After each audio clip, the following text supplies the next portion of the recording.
Praise the lord. దేవుని నామమునకు మహిమ కలుగును గాక.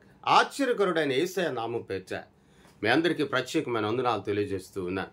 ప్రార్థన. ఆధారమునకు సమస్తమునకు ఆధారభూతుడైన యేసయ్య నీకు స్తోత్రాలు. ఈ ఉదయకాల సమయాన ఈ వాగ్దానము విని గ్రహించగలిగే కృప మాకు దయచేయమని యేసయ్య నామమును అడుగుచున్నాము తండ్రి. ఆమేన్. దేవుని వాక్యములకు వెళ్దాం.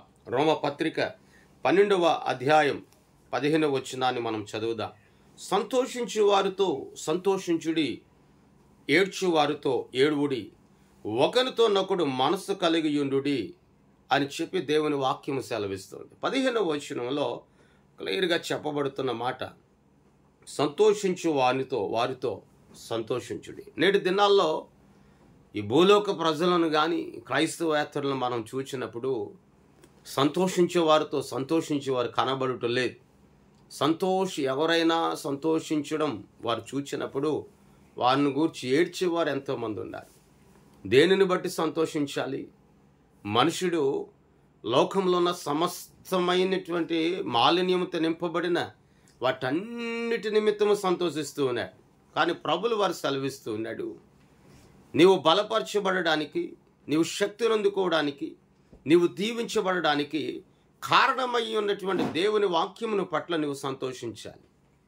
నీవు స్వస్థపరచబడడానికి మోకరులు చేసే ప్రార్థనను బట్టి నువ్వు సంతోషించాలి.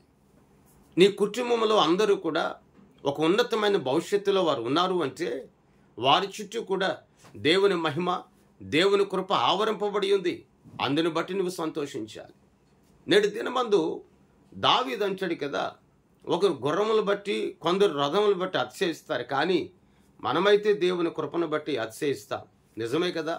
ఈ రోజున ఈ విధమైన సంతోషం నువ్వు అనుభవిస్తున్నావంటే కేవలం దేవుని మహాకృప ద్వారా మాత్రమే. ఆయన కృప లేకపోతే ఈ సంతోషం లేదు, ఆయన కృప లేకపోతే ఈ ఆనందం లేదు, ఆ కృప లేకపోతే ఇంతటి ఘనత అనేది నీలో లేదు. ఈ దేవుని బిడ్డ, దైవికమైన నీ జీవితంలో సంతోషించేవారు ఎవరైనా కనబడితే వారితో కలిసి నువ్వు సంతోషించు. వారికి ఏ విధముగా ఆ సంతోషం అనేది కలిగిందో, వారికి ఏ విధముగా ఆ సంతోషం అనేది వారు అనుభవించుచున్నారో తెలుసుకుని నీవు కూడా వారితో కలిసి సంతోషించినప్పుడు, ఆనందించినప్పుడు దేవుడు బహుగా నిన్ను, నీ కుటుంబాన్ని దీవిస్తాడండి. ప్రియ దైవ జనాంగమా, దేవుని మాటలు వింటున్న నీ జీవితంలో సంతోషం లేదా? సంతోషం కరువైందా?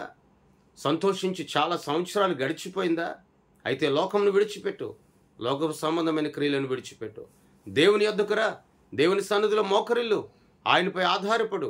సమస్తమునకు ఆధారభూతుడైన యేసయ్య నీకు పరిపూర్ణమైన సంతోషమును కలిగిస్తాడు. అందుకే ఫిలిప్పీ పత్రికలో అపోస్తలుడైన పౌలుగా ఫిలిప్పీ సంఘంతో చెప్తూ ఉన్నాడు, ఎల్లప్పుడూ ఆనందించుడి, మరల చెప్పుదును ప్రభుతో ఎల్లప్పుడూ కూడా మీరు ఆనందించు. ఎవరిని బట్టి ఆనందించగలవు? డబ్బును బట్టి, బంగారమును బట్టి, ఆస్తిపాస్తులను బట్టి, ఐశ్వర్యాన్ని బట్టి కాదు. నువ్వు ప్రభువుని బట్టి మాత్రమే నువ్వు సంతోషించాలి. ఆయనే సమస్తమునకు ఆధారభూతుడని యేసయ్య నీకు, నీ కుటుంబానికి తోడయుండి నడిపించిన గాక. ప్రార్థన. గొప్పవాడ నీకు స్తోత్రాలయ్యా. ఈ ఉదయకాల సమయాన ఈ మాటలు పరిపూర్తిగా ప్రతి ఒక్కరి జీవితంలో నీరు కట్టి ఫలించును గాక. తోడయుండండి, పరిపూర్ణమైన సంతోషంతో నడిపింప చేయమని యేసయ్య నామమును అడుగుచున్నాము తండ్రి. ఆమేన్. దేవుని మహాకృప నీకు, నీ ఇంటి వారికి సదాకాలము తోడయుండి నడిపించును గాక. ఆమేన్, ఆమేన్, ఆమేన్. మీ అందరికీ వందనాలు తెలియజేస్తున్నాను.